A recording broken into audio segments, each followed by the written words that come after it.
আমরা তো দেখি ব্রয়লার মুরগি খুব তাড়াতাড়ি বড় হয়ে যায়, তাই না? হুম। কিন্তু এই যে এত দ্রুত ওজন বাড়ে, এর পেছনের আসল কৌশলটা কি? আজ আমরা কিছু নোটস কিছু নির্দেশিকা টাইপের লেখা থেকে বোঝার চেষ্টা করব। হুম, ঠিক বলেছেন। এটা আসলে একটা পুরো প্যাকেজের মতো। মানে অনেকগুলো জিনিস একসাথে ঠিকঠাকভাবে করতে হয়। শুধু একটা দিক দেখলে হবে না। হ্যাঁ, সেটাই দেখছিলাম এই নোটসগুলোতে। এর উদ্দেশ্যটা হলো এই দ্রুত ওজন বাড়ানোর পেছনের বিজ্ঞান আর পদ্ধতিগুলো একটু সহজভাবে বোঝা। একদম। আসুন, শুরু করা যাক তাহলে। আচ্ছা, প্রথমেই যে বিষয়টা দেখছি হুম। সেটা হলো সঠিক জাত নির্বাচন। যেমন ধরুন কব 500 বা রস 308 এর কথা বলা আছে। আর ভালো হ্যাচারি থেকে বাচ্চা নিতে হবে। কিন্তু নির্দিষ্ট জাতটা এত জরুরি কেন? দেখুন, এই জাতগুলো আসলে জেনেটিক্যালি এমনভাবে তৈরি করা হয়েছে যাতে ওরা খুব দ্রুত বাড়ে।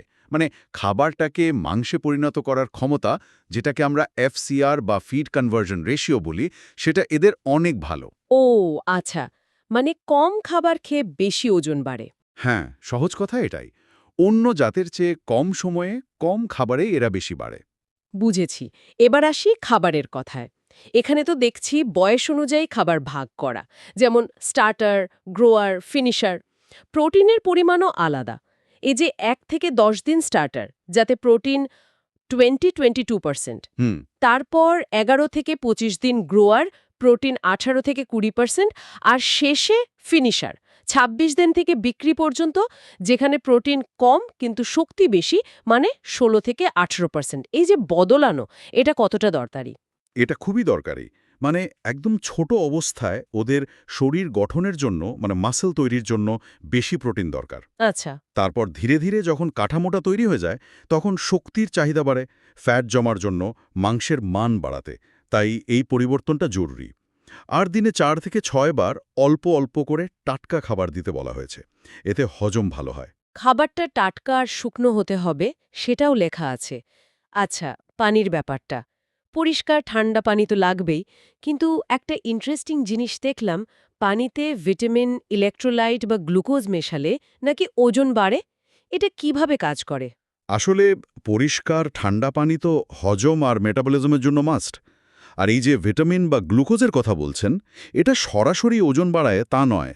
কিন্তু ধরুন গরমকালে বা কোনো স্ট্রেসের সময় হুম হুম। মুরগি যখন ঝিমিয়ে পড়ে, খায় না, তখন এই জিনিসগুলো ওদের শক্তি যোগায়, চাঙ্গা করে তোলে। ফলে ওরা আবার খাওয়া শুরু করে, ধক্কলটা সামলে ওঠে। পরোক্ষভাবে এটা ওজন ধরে রাখতে বা বাড়াতে সাহায্য করে। আচ্ছা আচ্ছা, মানে স্ট্রেস কমানোর একটা উপায় আর কি। হুম। পরিবেশের কথাও বেশ জোর দিয়ে বলা আছে, বিশেষ করে তাপমাত্রা। প্রথম সপ্তাহে 32-34 ডিগ্রি সেলসিয়াস, বেশ গরম। হ্যাঁ, একদম। ছোট অবস্থায় ওদের এটা দরকার। পরে অবশ্য ধীরে ধীরে কমাতে হয়। বেশি গরম বা ঠান্ডা দুটোই খারাপ। কেন? ওজন কমে যায় বলছিলেন? ঠিক, কারণ শরীরের স্বাভাবিক তাপমাত্রা বজায় রাখতে ওদের অতিরিক্ত শক্তি খরচ করতে হয়। সেই শক্তিটা তখন আর ওজন বাড়ার কাজে লাগে না। মানে গ্রোথটা কমে যায়, এফসিআর খারাপ হয়ে যায়। এর সাথে আলো আর বায়ু চলাচলও ঠিক রাখতে হবে।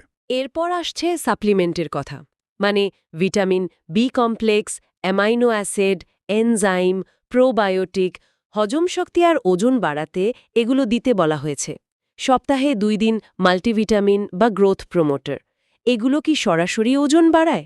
সরাসরি ওজন বাড়ানোর চাইতে এগুলো আসলে পুরো সিস্টেমটাকে সাপোর্ট দেয়।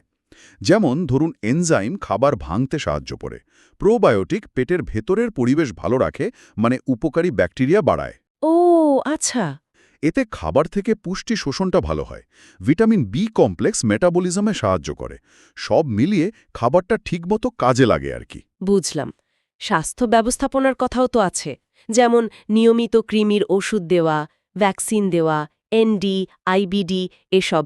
আর অসুস্থ মুরগি দেখলেই আলাদা করে ফেলতে হবে। অবশ্যই। রোগবালাই হল ওজন বাড়ানোর সবচেয়ে বড় বাধা। একবার যদি খামারে রোগ ঢোকে, তাহলে তো সব শেষ। মুরগি খাওয়া বন্ধ করে দেবে, ওজন কমবে, মারাও যেতে পারে। তাই আগে থেকে ভ্যাকসিন দিয়ে পরিষ্কার পরিচ্ছন্ন রেখে রোগ ঠেকানোটা খুব জরুরি। সেটা তো ঠিক। জায়গার ব্যাপারেও একটা নিয়ম আছে দেখছি। প্রতি বর্গফুটে 1টা বা 1.5টার বেশি মুরগি রাখা যাবে না, ভিড় করা চলবে না। হ্যাঁ, এটাও খুব গুরুত্বপূর্ণ। জায়গা যথেষ্ট না থাকলে ওরা ঠিকমতো খেতে পারে না, পানির কাছে যেতে পারে না, নিজেদের মধ্যে মারামারি করে, স্ট্রেস বাড়ে। তাতেও ওজন কমে। অবশ্যই, স্ট্রেস বাড়লে ওজন কমে, আবার বেশি ভিড়ে রোগ ছড়ায় তাড়াতাড়ি। তাই একটু খোলামেলা রাখা ভালো, ওরা একটু নড়াচড়া করারও সুযোগ পায়। আর সবশেষে নিয়মিত পর্যবেক্ষণের কথা বলা আছে। প্রতিদিন ওজন মাপা, কতটা খাবার খেলো সেটার হিসাব রাখা। এটা কেন এত জরুরি? এটা হলো পুরো খামার ব্যবস্থাপনার রিপোর্ট কার্ডের মতো। প্রতিদিনের ডেটা দেখলে আপনি বুঝতে পারবেন মুরগিগুলো ঠিকঠাক বাড়ছে কিনা। যদি দেখেন ওজন বাড়ছে না বা কমছে, অথবা খাবার কম খাচ্ছে, তাহলে বুঝতে হবে কোথাও সমস্যা আছে। মানে সমস্যাটা তাড়াতাড়ি ধরা পড়বে। একদম। সেটা খাবারের সমস্যা হতে পারে, পানির সমস্যা হতে পারে, পরিবেশের সমস্যা হতে পারে, আবার রোগের শুরুও হতে পারে। যত তাড়াতাড়ি ধরতে পারবেন, তত তাড়াতাড়ি সমাধান করতে পারবেন, বড় ক্ষতি এড়ানো যাবে। তাহলে পুরো বিষয়টা দাঁড়াচ্ছে যে ব্রয়লারের এই দ্রুত ওজন বৃদ্ধি আসলে কোনো একটা জাদুর কাঠি নয়। এটা একটা সমন্বিত ব্যাপার। মানে ভালো জাত, ঠিকঠাক খাবার, আরামদায়ক পরিবেশ, রোগ প্রতিরোধ, যথেষ্ট জায়গা আর নিয়মিত নজর রাখা সব একসাথে দরকার। ঠিক তাই। এর যে কোনো একটা জায়গায় ঘাটতি হলেই কিন্তু কাঙ্ক্ষিত ফল পাওয়া যাবে না। প্রত্যেকটা ধাপ একে অপরের সাথে জড়িত। এটা পুরোটাই একটা বিজ্ঞানভিত্তিক ব্যবস্থাপনা। এই আলোচনা থেকে আমরা বুঝলাম ব্রয়লারের ওজন দ্রুত বাড়ানোর পদ্ধতিগুলো কি কি। তবে একটা প্রশ্ন কিন্তু মনে থেকেই যায়। এই যে এত নিবিড়ভাবে